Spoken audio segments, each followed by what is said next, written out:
Composting ही 4 स्टेपमध्ये simple आहे. हं. आपल्या वातावरणामध्ये ऑक्सिजन असतं, नायट्रोजन असतं, कार्बन असतं आणि पाणी असतं. हां. तर कंपोस्टिंगमध्ये ह्या 4 गोष्टी जर आल्या तर हं. त्याला वास येत नाही. अच्छा. As simple as that. म्हणजे साधी गोष्ट आहे की नायट्रोजन म्हणजे नायट्रोजन कशातून येतं? जे आपल्या ग्रीन भाज्या असतात किंवा मग लिफी व्हेजिटेबल असतात त्याच्यातून नायट्रोजन मिळतं. अच्छा. ऑक्सिजन वातावरणामध्ये असतं. कार्बन कुठून येतं? जे सुखा जो पालापाचोळा असतो किंवा मग कागद असतो त्याच्यातून येतं आणि पाणी. ह्या चौघांचे जेव्हा मिश्रण होतं तर वास येणार नाही. अच्छा. आणि दुसरं म्हणजे महत्त्वाचं म्हणजे बरेचदा काय होतं की आपण फक्त सगळं मिक्स करतो. हां. तर नाही. त्याला एक थोडी तरी सिस्टमॅटिक अप्रोच असली पाहिजे. उदाहरणार्थ आपण कसं काय सिस्टमॅटिक अप्रोच समजा?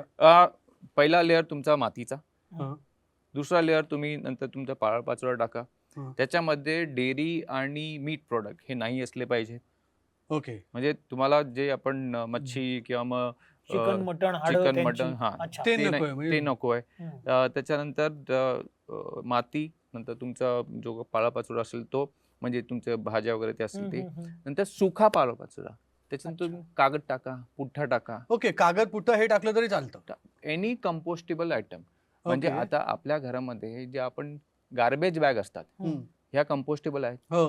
तर तुम्हाला नेसेसरी नाही की ते बॅगमध्ये काढून नंतर टाकायचे.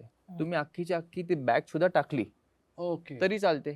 पण त्याच्यानंतर तुम्हाला तो पुठ्ठा कागद काहीतरी टाकायचा आहे. त्याच्यानंतर एक लेयर मातीचा सुद्धा टाकायचा आहे. हं. मातीचा लेयर टाकल्यामुळे काय होतं की तो वास येत नाही. हं. बंद करा. 8व्या दिवशी तुम्हाला एक काळी बारीक माती दिसेल.